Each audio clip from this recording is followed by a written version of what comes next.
Happy New Year, ladies and gentlemen. It's me, Majority. And before we go into 2022, I want to look back at the year that was 2021. What are some of the games that I cleared from my backlog? Backlogs are sort of a burden for most gamers, but not for me. I look at it as an opportunity to really knock some of these games out that I've managed to collect over the years. And in this year, I beat about 30 from January to now. And I'm going to look back at 10 of them. Be sure to subscribe if you haven't already for more great gaming content. And I hope you're looking forward to these reflections on 10 salient specific games that I cleared in the year of 2021.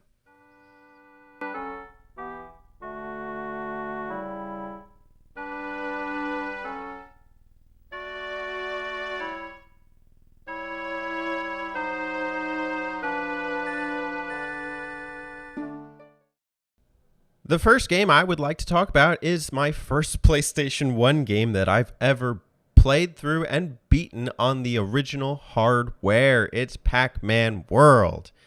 So this is a nostalgic game in several senses. On the first, it was a gift from my sister back when I was some odd years old. I've owned it. I played it a little bit, but I was more of an N64 kid to no one's surprise. And so I missed out on great games like Pacman World. For PlayStation 1 month on the Button Mappers, my podcast channel, I played this game. And I did a little game talk review of it, which you can go check out on our channel. And I had a very fun time with it. It's a very competent 2.5D action platformer. And it's for a series that a lot of people thought probably couldn't manage the transition to 3D well. Pacman World proves otherwise. It's actually quite a challenging experience with a lot of interesting gameplay maneuvers, the butt bounce, the power pellet toss, etc. It's a decent game and it's worth trying out if you're into that sort of thing.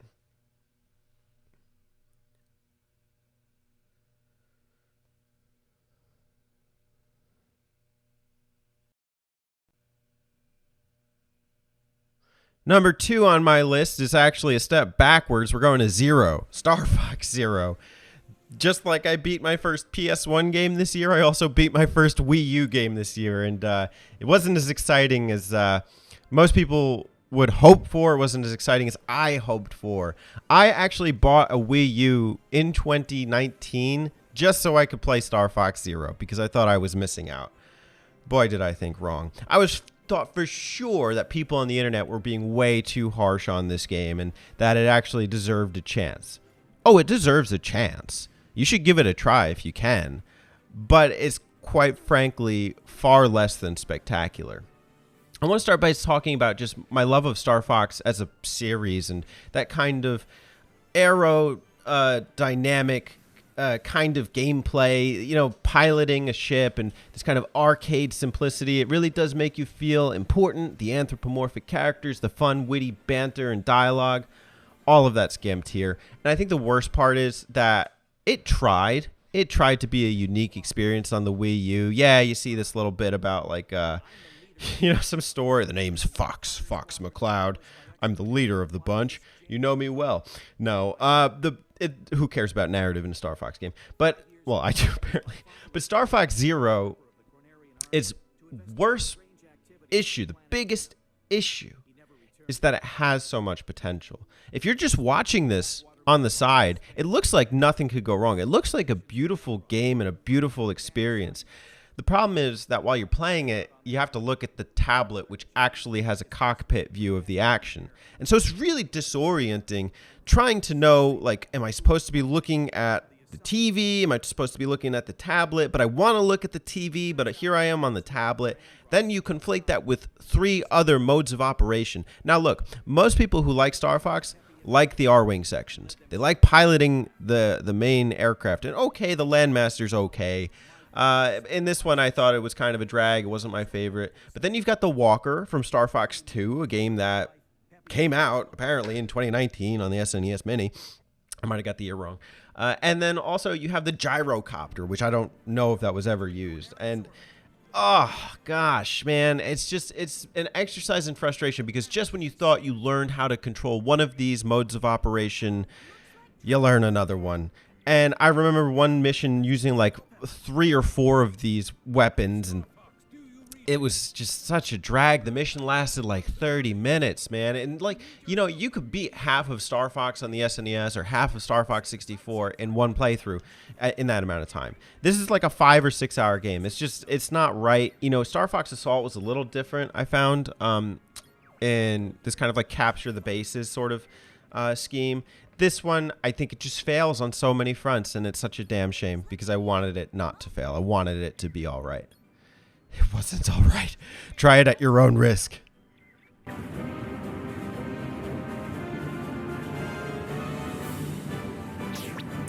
Keep your reticle calibrated, Fox. All right, boys, let's rock and roll.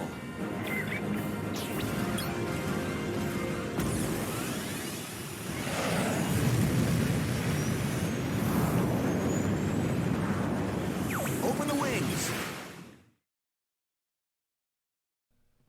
Number 3. At least we're making a move in the right direction here. We're moving to Donkey Kong Country 2. Most people's favorite, although you can say Country 1 is better in some regards, probably a better platformer, more consistent, more thematic. But Country 2 has some wild challenges, and especially like the areas that you go to are quite well varied. I like the kind of funness of it all, like going up the pirate ships, and also like the roller coaster sections. The honeybee stage is not my favorite, but I do like piloting Squawks, being on him. Now, here's the thing. I never beat Country 2. I played it with my roommate back in the days, and he had beaten it. So when we passed the controller back and forth, he actually beat K. Rool, but I had never done it authentically on my own. Lo and behold, this is the first year that I cleared Donkey Kong Country 2 on my own, and I was very excited to do so. There are some very challenging segments, but it's still very nostalgic. I still think back to like some of the music. Dun, dun, dun, dun, dun, dun, dun, dun, dun, dun.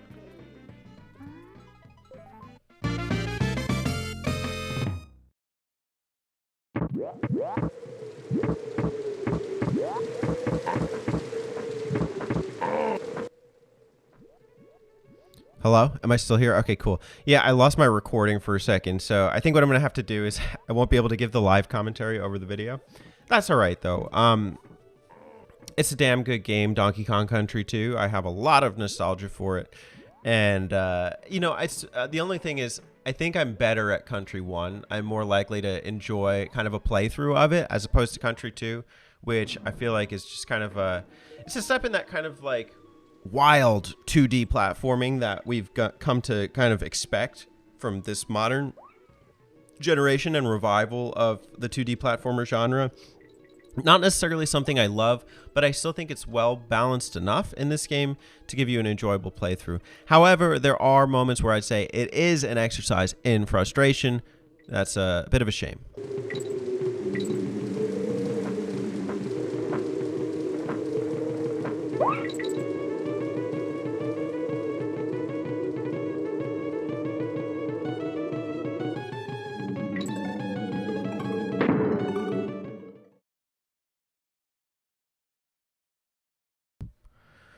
Speaking of shame, ain't it a shame? This is the last game in its respective series. This is Chrono Cross, the 4th game of note that I'd like to mention. It is a home console RPG that I played this year. I played it on my PlayStation 1, so even though I came off of Pacman World as my first PS1 game, I followed it up with the legendary RPG, Chrono Cross. A lot of Chrono Trigger fans who've played all the way through Chrono Cross take issue with its development of the core narrative. I think that's a shame because I think it overlooks some of the beauties of Chrono Cross. Obviously, the music, the visual production is incredible. Hell, this may be one of the best intro scenes in gaming.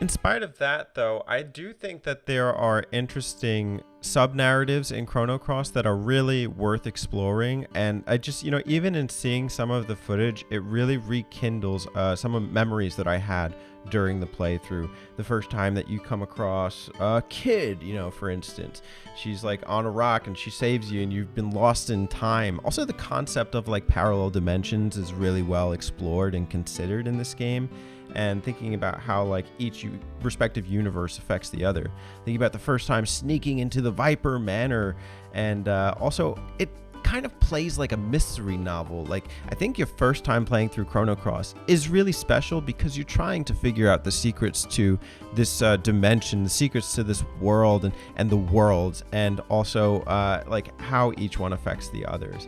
I really did enjoy it. I'd be interested to see how a subsequent playthrough affects my appreciation and love for Chrono Cross. You're not going to be able to make heads or tails of the core narrative, and for me, I think that's okay.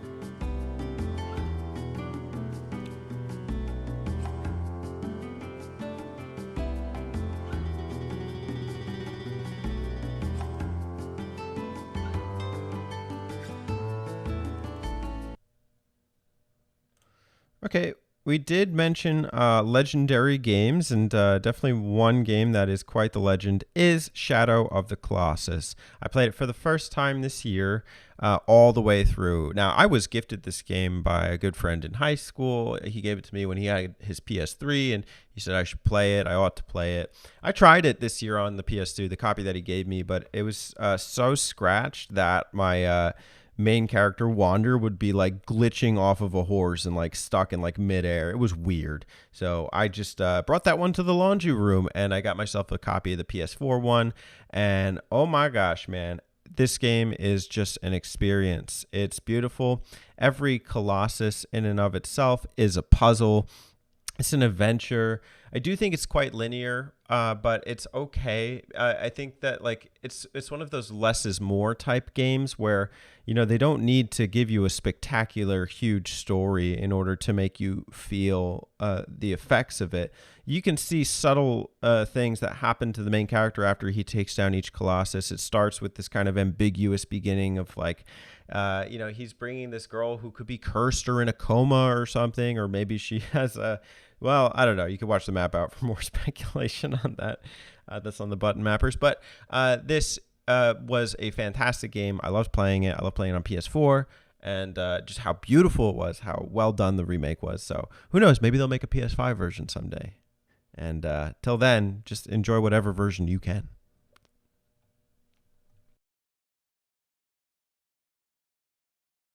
All right, another game that I played this year that was special for the first time is Jak and Daxter: The Precursor Legacy. Now, I'm a big fan of the 3D platformer genre. I was actually a Kickstarter backer of Yooka-Laylee because I believed in it so much, and I had that love of the Banjo-Kazooie experience.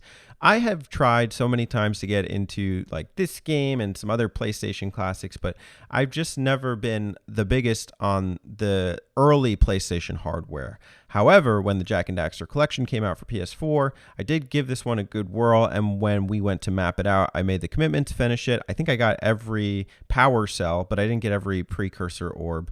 And it's really one of those very well streamlined 3D platformers that you feel like you can do everything in. It feels well designed and everything's intentional. And it's an early 3D platformer for sure, but there's a lot of charm to it. The characters, Jak and Daxter. Daxter will make these funny mannerisms anytime you get a power cell. The commentary's funny. The 3D characters themselves are funny. Like there's this one guy down by a river who's just laughing his ass off, like when he and sends you to catch fish. Like I don't know. There's some kind of fun charm about Jak and Daxter, the Precursor Legacy, that I really appreciate to this day.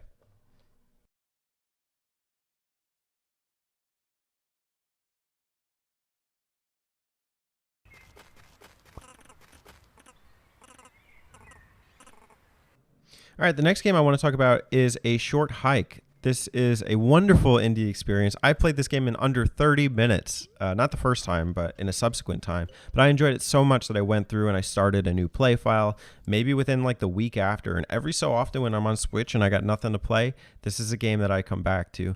I played this one during Button Mapper's vacation month when we went to Tennessee.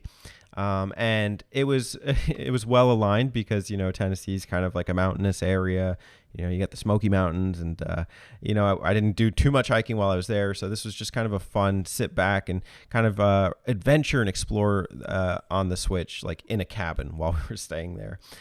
I really dug the kind of freedom to this game and also like the beautiful art style. It has that kind of Animal Crossing Wild World style. It's really impressive for just like a indie game, you know, a small indie game. And I think it's really fun to just be able to fly around, to cruise as the main character.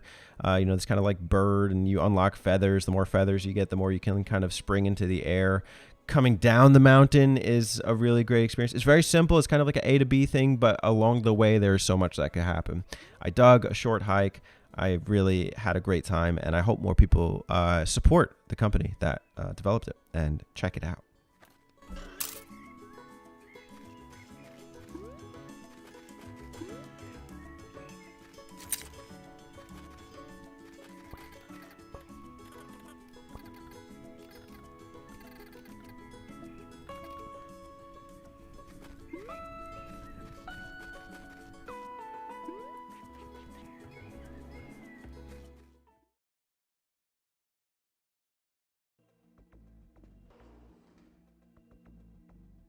So one game that if you've been paying attention to my channel this year that you know I can't stop talking about is Shin Megami Tensei 3 Nocturne. And you probably know I'm a Shin Megami Tensei fan, and I really like the mainline Shin Megami Tensei games.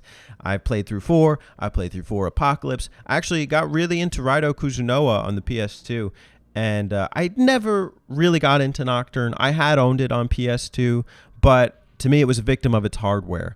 Well, it got a remaster this year in preparation for Shin Megami Tensei 5, and I was very glad I did. I got to fully enjoy and experience this game. I think it has a beautiful feel to it. The soundtrack is super badass. It has this kind of like heavy metal feel. The demons are lended a lot of importance. It's a bit more, how should I say, less developed in terms of like RPG mechanics than a lot of more modern RPGs with like skill trees and stuff. But I kind of like that. To me, the simplicity is key, but it's also got that signature SMT difficulty. And also, you should really kind of understand the mechanics coming into this. I think if you've never played an SMT game, maybe not the best place to start. But I mean, this one does have easy mode if you really want it, as far as the remaster goes. And I think the more time that you spend with it, the more invested you get into it. That goes with all of the SMT games, but this one especially. And, you know, it's got things you can take advantage of, the press turn combat. You can build your character into whatever kind of character you want, a physical build, a magic build, make them agile. You can put in luck. I don't know why you would, but that's a thing. And there's so much inventiveness and creativity. You know, there's a sacrifice system, so you can make super powerful demons. Some people complain about, like, oh, I don't get to really attach myself to my demons. Well, in this one you can. You can make any one of these guys super powerful. And I think that's an awesome thing. It lends itself well to replay value. The alternative endings, I don't know like if there's really that much depth to them, but I do like the framework for the world in this kind of apocalyptic Tokyo and this kind of transitionary world where you're lended importance in that you help cultivate the world that you want to see. It is a symbolic game. It's awesome. It's very everything's intentional here, and I really appreciate it. I think that I like what the series has done since then, but it's a damn good SMT game.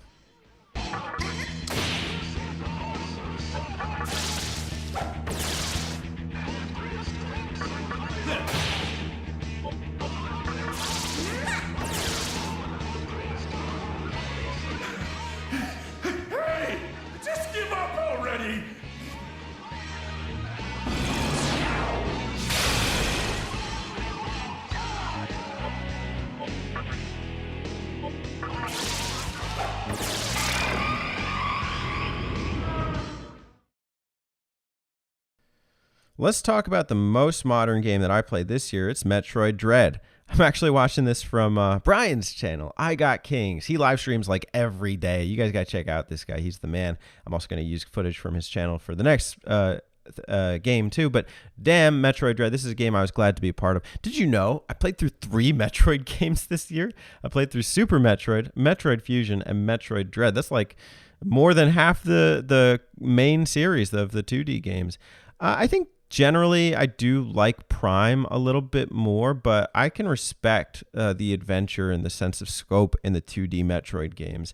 And this one, it's a real thriller. It's a real cinematic experience. God damn, these Emmys, they deserve an award, man. That's a joke. But, you know, it really, you know, that's like the key thing I think people will sell you on is the Emmy encounters. They're, you know, very different for the series. It's kind of like it has this kind of Terminator feel, I guess, you know, where they're in constant peril and running away from, you know, these creatures, these robots. And there is a sense of mystery to this game as well. But, you know, I was talking about cinematic. There's kind of like the difference between the overworld and the main world. Here I'm putting the arm cannon in like a Chozo statue. Oh, I don't think it's Chozo. It's something else. I got it wrong. Alex, help me out here. I mean, like just those little shifts in camera work, it's really impressive. It's beautiful, and it's a love letter to Metroid fans. Gotta check it out if you're into the Metroids.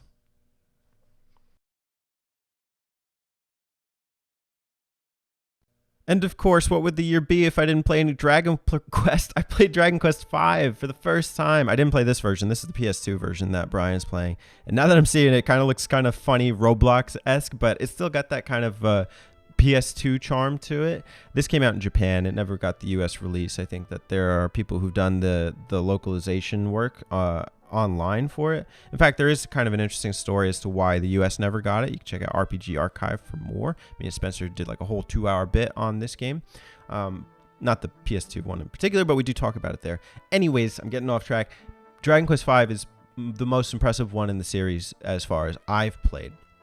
I think it's a coming of age entry. You know, this is where I think Yuji Horii really excelled at creating this personable tale that anyone can relate to. It goes through the stages of life through the main character. You're given choice about what kind of partner you want, you know, as far as a wife. And, you know, it's not super modern, but I still think that the choice is nice. This is where the monster taming was introduced, and it's not like the most developed in, you know, RPGs or the series even, but you know, it still has importance, even the monsters within it. You get the cub here, and there are people who, you know, really invest themselves into getting the best monsters in Dragon Quest V. I found it fell short a little bit towards the end. I've actually almost finished this game before, but it was just the wrong time. I got lost and I wasn't, you know, I was in a weird state. But this was the year. I was glad I did it, and it was just as powerful now as it was for me back then. I highly encourage anybody who's into RPGs or into Dragon Quest to give this one a try if they haven't already.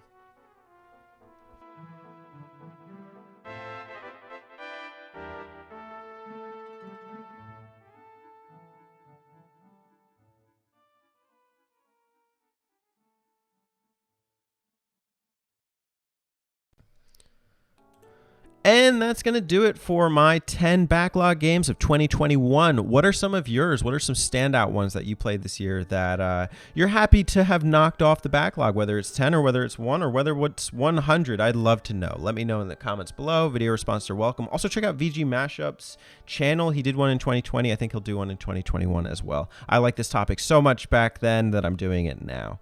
Thank you for your time, ladies and gentlemen. I hope you had a great year and you continue to make it the next one even better. Cheers, and I'll see you with more video content to come.